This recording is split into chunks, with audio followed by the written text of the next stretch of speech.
Hi, it's Chris with Implied Music. So this week I've been thinking about parallel majors and minors. So like E major and then its parallel minor, E minor. Of course, on the piano especially, those are two very different sort of terrains, many more black keys in E major than in E minor. And if I have a pattern and I shift from the major to the minor, I shift the physical feeling and I shift the emotional feeling. Those shifts are musical. They're expressive and they have like a kind of a structural quality as well. It's not tonic dominant relationship structures, but it's well worth exploring. I love it in my own music. I've got 6 examples, so let's dive in.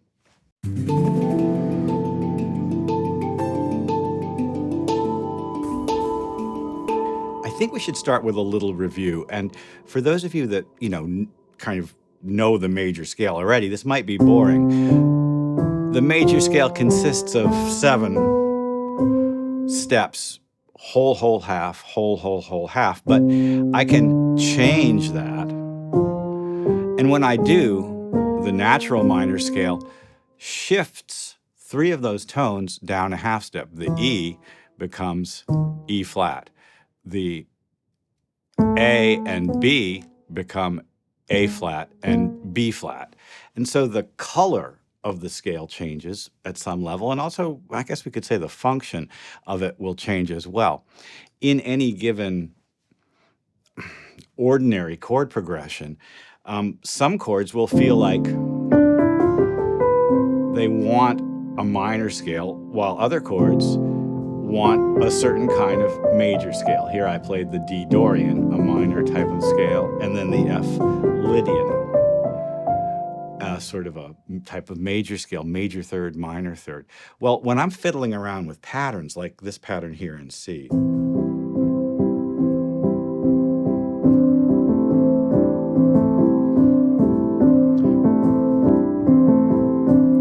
I want to change to C minor, the E's are going to become E flat. This trill will sound like this. And then the D is fine where it is, but the A must become A flat.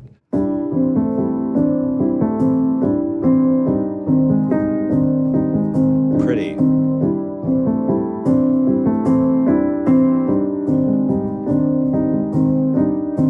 And of course, the C minor then suggests something. You might digress and go off into another place, come back to the C major. Well, that's kind of what my examples do, so we should just dive into those. My first example is C, right? And then C minor. And I put just a scale in the left hand.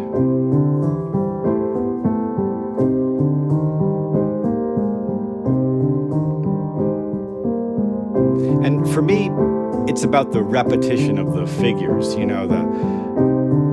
it's not quite the full scale, but when I shift, away we go. And then this beautiful B major sound, which is in relationship to the C minor. And then back to C minor.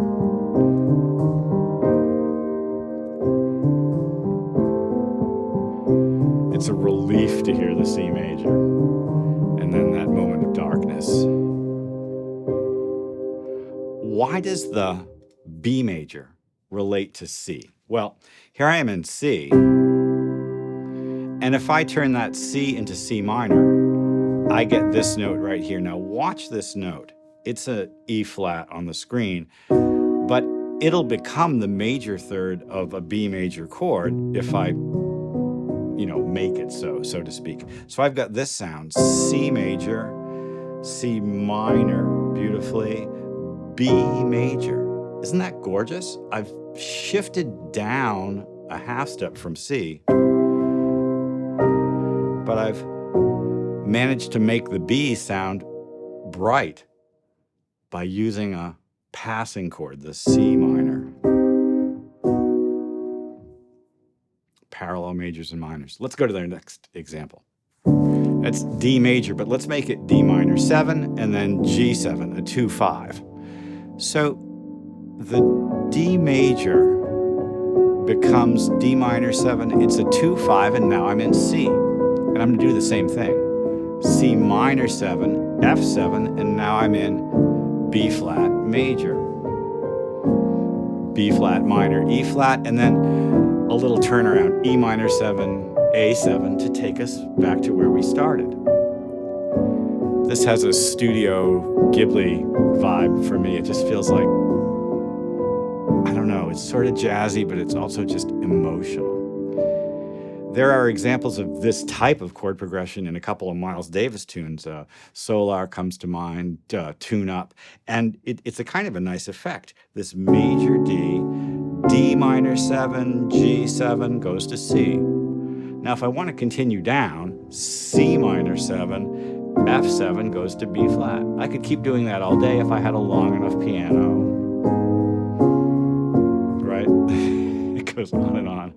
Now I'm in E. I would have to go around the circle of fifths to get back home again. Actually, is that true? It's down in whole steps, isn't it? So it's half of the circle of fifths. Well, this kind of stuff is fascinating to me. If it's fascinating to you, and you've been getting something out of the channel, and I hope you have, and you're not subscribed, now's the time to subscribe. Click the button to, join the party.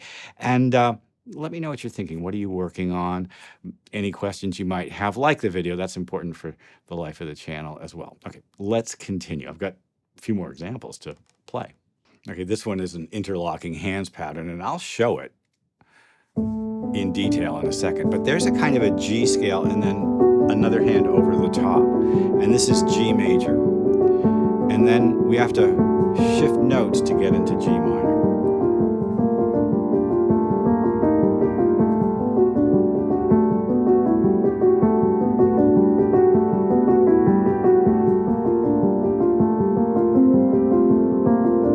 And then we're going to do that same thing that we did previously. So this F sharp major is in relationship to the G minor, that same third trick.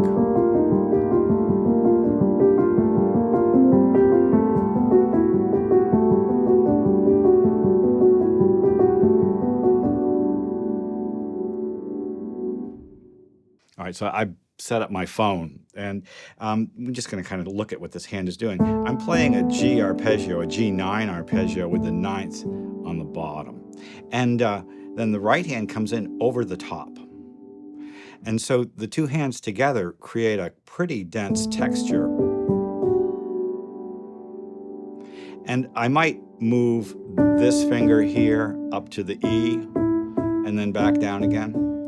And that gives me a kind of a lovely effect. And, I'll do that with almost any pattern that I play like this. But here, this happens just by itself, 4 notes. And then this happens by itself, 2 notes. And then I drum the hands. I alternate the hands.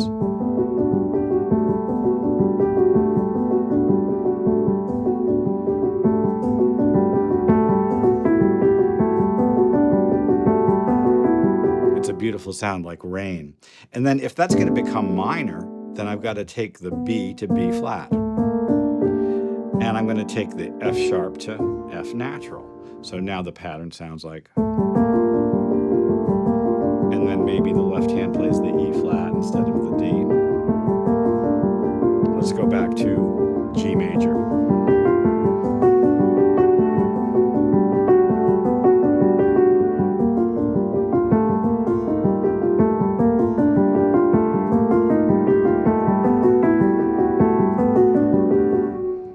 That's the trick. And that's something you can really only get from practice, so try practicing it. If you like that sound, you can always build it up in the DAW.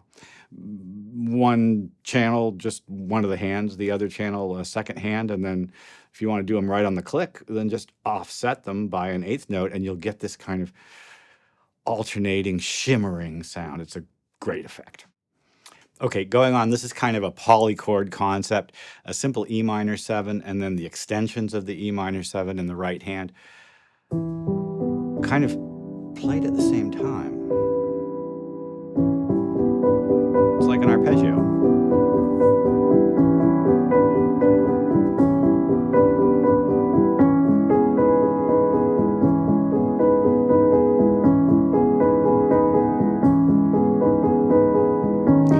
The feeling in the hands when you're doing something like this is of changing shape. Like if you were feeling a sculpture that suddenly changed its contours.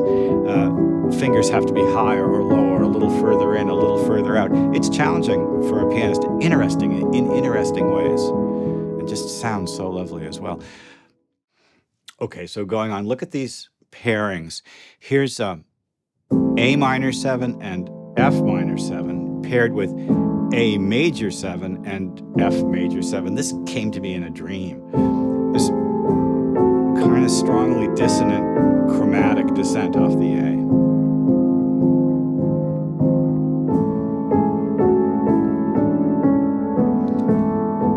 And then just a major scale when it's A major.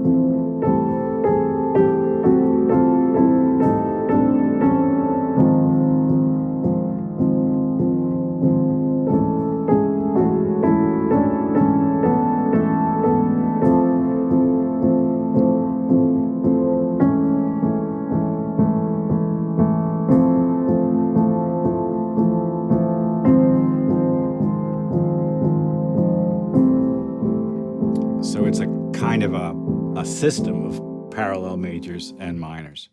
I've got one more example. I do love a good pedal tone, and this is a pedal tone F, which is the minor third of D minor and the major third of D flat major. And we're just going to explore how that note plays in a series of chords.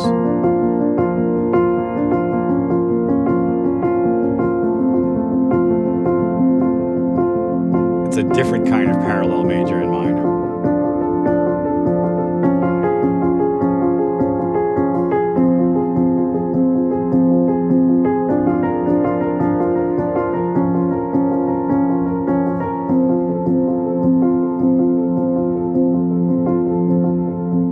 Ends in F major.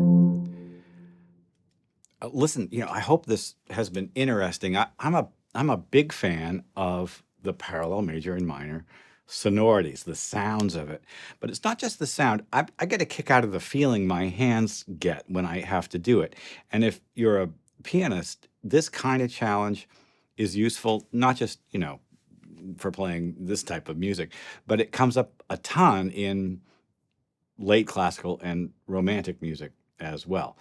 And just the sonority will tune you into something that is appearing in tons of epic music also. We hear it in game scoring and film and television. That last example has a kind of a Severance-y quality, doesn't it? Listen, I hope this has been useful. Like and subscribe, as I asked earlier. Ding the bell to be notified when I do my videos. I'll see you next time.